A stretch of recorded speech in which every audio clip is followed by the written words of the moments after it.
She somehow had to park her car and run to the bus as it was letting someone off to yell at the driver to wait so she could scoop Cadence off the ground. But she managed. She picked Cadence up and exited the bus, and a loud crash was heard. Someone on their phone had driven into her parked car. No, yeah, it was the bus driver. The nurse's car was demolished. The bus and all the people on their phones were okay. She started crying, and Cadence, being kind of out of it, but thankful, hugged her. She couldn't handle that because she had literally just broken up with her boyfriend and it was way too soon. So she let him go and walked over to her car crying and yelling at the bus driver. Police had arrived and it was decided that it was her fault for parking in front of the bus. Ugh. Still, the universe was glad because her boyfriend was a serious asshole and her life would be better without him.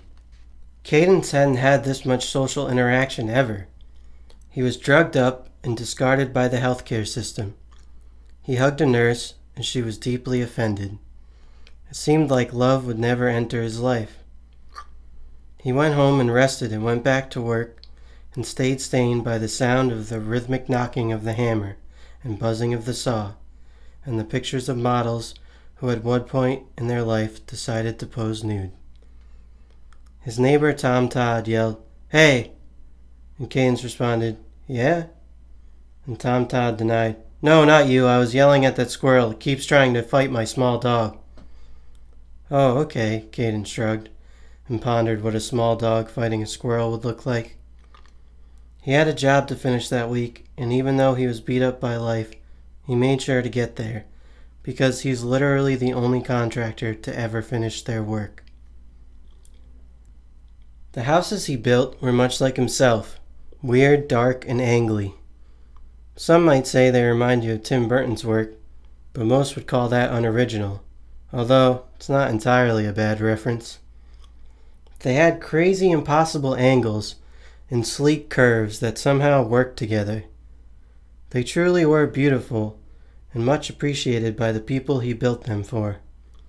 So much so, it was the only time people talked about him.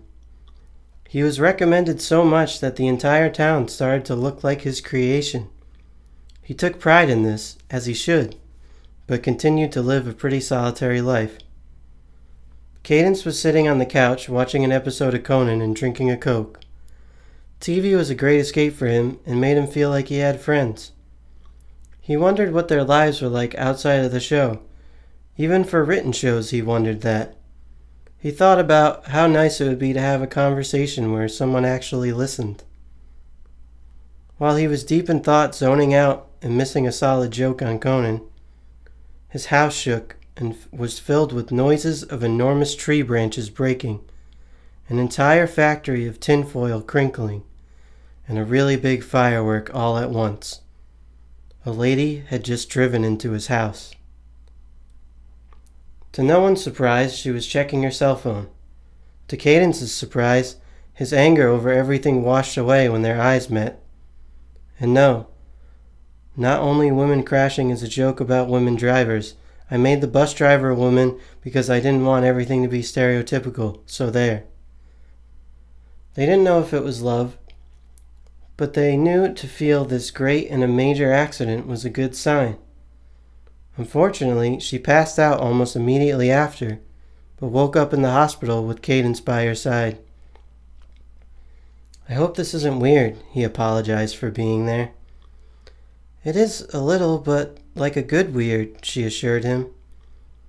"That's what people usually call me," he half joked. "Seriously, thanks for being here. My name is Rice," she smiled. "Rice, that's a really interesting name," he responded.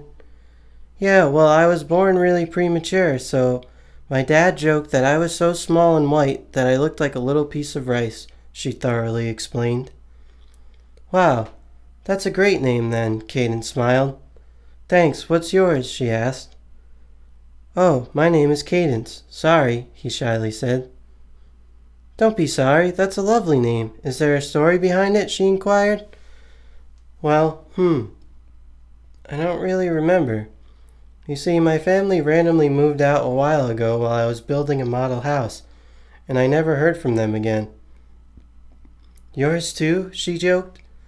But Cadence didn't get it. His eyes lit up. Really? She realized the joke had gone over his head. Oh, no, I'm sorry, I was kidding. Oh, he looked at his shoes. Listen, she calmed him. I need to call my family and let them know what's up, but will you take my number? Cadence beamed. I would love to. They exchanged numbers and smiles.